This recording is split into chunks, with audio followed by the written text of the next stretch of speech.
What's going on, y'all? I hope everybody's doing good. But today we're going to be talking about how to catch more bass during the warmer months, these hot summertime months, where it's real hot, real humid, and it's kind of a pain to be out there because of how hot it is. But those fish are still very catchable. I'm going to share some baits, but I'm really going to be sharing what to look for and where to try to catch those bass because there's countless videos out there of what baits to throw in some warmer months. So I'm really just going to highlight where to go look to throw a lot of these baits you may want to use because that's a lot of things people kind of overlook in the summertime. They think solely on the baits and not where to go target those bass at. They don't know where to throw those baits at. They don't know where to look. And there's really three main things. You're going to want to check for water temperature. You want to check for shade, like any sort of cover. And the third thing would be depth. But depth is kind of, you can take that as you want to, because you're still going to have fish way out deep. You're going to have fish way up shallow. And that's kind of what I want to highlight on. In the summertime, yes, a lot of fish pull out deep. They're going to be on those deeper ledges. They're going to be on those offshore rock piles, offshore brush piles. They're just going to be deep. And in that deeper water, it's going to be a little bit cooler, and that's why they're there.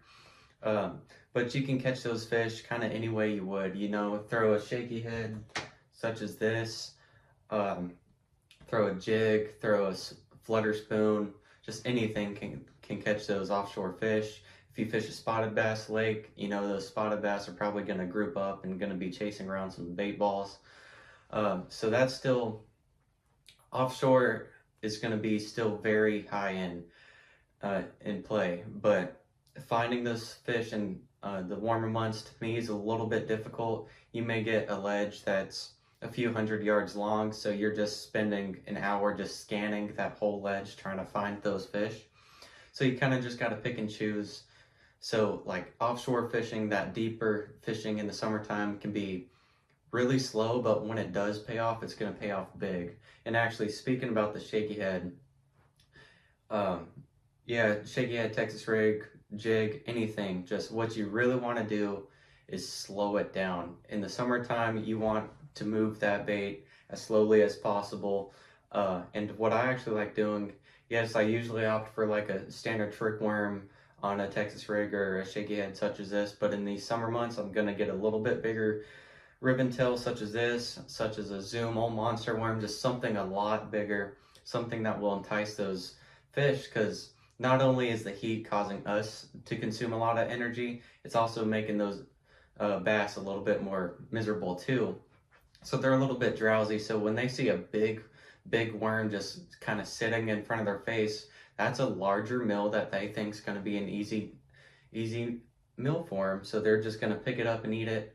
Sometimes with those finesse baits, they may not always eat it because they just don't see the effort they have to put forth to eat those baits as worth it. So I love throwing some bigger slow moving stuff such as those large worms, larger jigs. But anything offshore still in play, like I said, just that's going to be where you got to spend a lot of your time. But the shallow fishing is what a lot of people kind of shy upon in the summertime.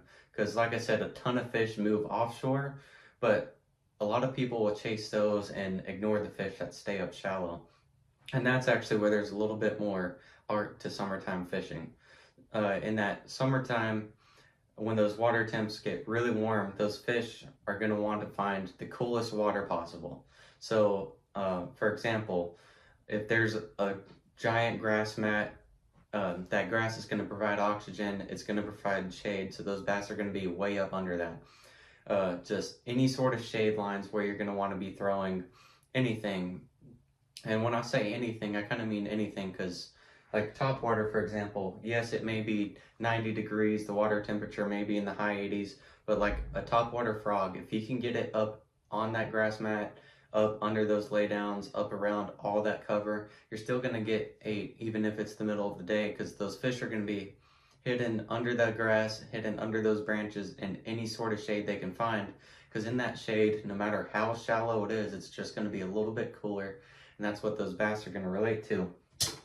So summertime months going down the bank, it can be kind of hard to grasp because you may get like hundreds of yards of grass, but where do you pick and choose?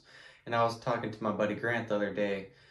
Yes, the whole lake had grass on it, but you have to pick and choose where it's a little bit different. Like this little section has some rocks in it in the grass as well. This section's got some wood in it and some of that hard cover. But then you got some sections that have nothing. You're gonna want something that's a little bit different, such as that hard cover, such as a stump or a branch, or such as a giant boulder in the middle of the grass. Because those fish in the summertime months, yes, the grass provides the cover, can provide shade, can provide oxygen, but if it's all the same, they're going to relate to something that's just a little bit different. So you can fish all the grass, but what I like to do when you find something that's a little bit different, really slow down, really pick that apart, because in the summertime, I'm telling you, those bass are going to be up behind any sort of cover. If you fish a lake that's got a bunch of docks, cast all the way up under those docks in the darkest areas. And darkest areas, I'm meaning the most shady, the places that are getting zero sun, because those fish are going to want to be cooling off. They're not going to want to be in the sun. So, like I said, a frog does really good during the summertime because you can just cast it up onto anything, up through anything. Just you got to find something that's got some stout hooks. I personally like the scum frogs, and I like that because they have a tungsten weight on the bottom. And what that does is that weight kind of allows us back end to sit down. So if you're fishing a heavy grass mat, it's just going to leave a little bit deeper indent in that grass, and it's going to be easier for those bass to pick up on and eat it.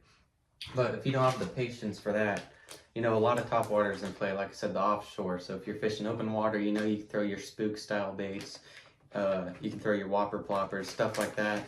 But like I said, the shallow fishing is what a lot of people kind of shy upon.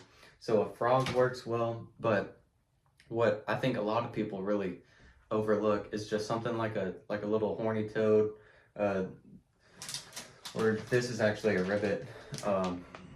It's just something you can still make these weedless. I actually got one with a hook in it right here. See, it's got your double shank hook, just like a standard hollow body, and you can just put this frog on it right here. This one I must have rigged a long time ago, so it's not looking too good.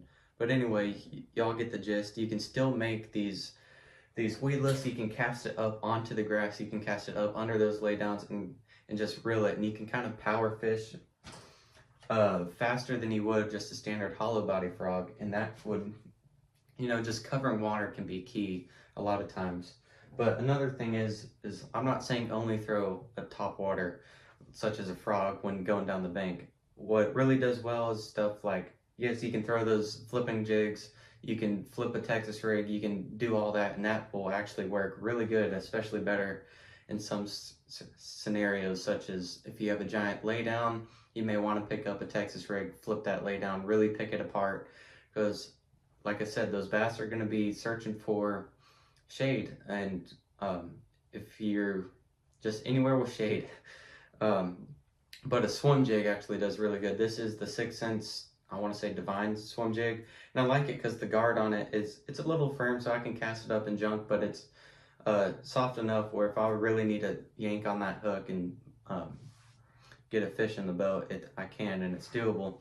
But just with the swim jig, chatterbait, any bait you want to choose in the summertime to go down the bank, pick apart kind of the shady areas, because these bass are going to be all the way back and stuff. Just cast it all the way on the bank, you know. And sometimes what I like to do is try to get that reaction strike, meaning reel it a couple times real fast and then just let it pause and sink down, especially if there's, say, a stump right there. Reel it real fast up to the stump. When you get right past it, just let it sink down. And you'll be surprised how many bites you get. But another thing is, like I said, is the water temperature. If you're fishing a lake, you know, it may not seem like there's current, but there's going to be current. So one thing that may help is check how much the dam's pulling that day, just so you can see how much kind of current there is, because those fish are going to like that current. That current's going to make it a little bit cooler, especially those fish out on a deeper ledge, on a main lake point, on those just roaming around trying to catch, I'm kind of lost myself right there. But Anyway, just current is going to be key in these summertime months. And actually, one thing I love doing is if you find a little creek, no matter how little it is, or even a river, I always like to try to go up that from the lake. Start at the mouth and then just push up, because that running water, that current, that's going to be up that creek, up that river. It's going to be a little bit cooler. So oftentimes you'll get bass that try to swim up that creek to try to find that cooler water. And you can find some real big ones in some skinny, shallow creeks that got some current in the summertime. But that's pretty much it. It's just really focus in on those areas that are a little bit different, such as just any sort of hard cover, any sort of shade. You want to pick apart the shade in the summertime. You want to look for that current. You want to just really kind of, I want to say grind it out, but at the same time, it doesn't have to always be a grind, because you can look for those things, you can find patterns, and summertime fishing for me is actually really easy, or not necessarily always really easy, but it's really fun, even if it is just slowly dragging a giant zoom all monster ribbon tail worm. But you're going to get some big bites. The key is to just slow down. Even if you're power fishing, just slow down, especially when you get in those highlighted areas I talked about, such as rocks, wood, anywhere with shade, such as a dock.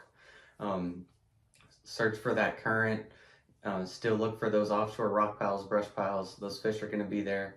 And really, during the summertime, I'm not going to say there's anything not to throw, because I've caught fish on just about anything, you know. Crankbaits work, underspins work. Yeah, I've caught them on almost everything during the summertime. Just the biggest thing is you have to find them. Whether you're going to find some offshore fish on a deep ledge in that offshore brush pile, or if you're just going to go down the bank or the grass line and just find somewhere that is highlighted. Like I said, maybe this patch of grass is a little bit deeper and a little bit more isolated than the patch over there. That's somewhere you're going to want to target. But that's pretty much it. Look for the places that are shady and different, but at the same time, just go out there, have fun. You can throw a ton of different things. If you have any questions, leave down in the comments. And like I said, there's countless other videos out there of what to use. And like I said, it's not necessarily about what you're using. Yes, it can play a role, but it's about where you're going to use that during the summertime. So hopefully this video helped. If it did, please hit that thumbs up button. And hopefully y'all can get out there and catch some giant bass during these warmer months. Thanks for watching, guys.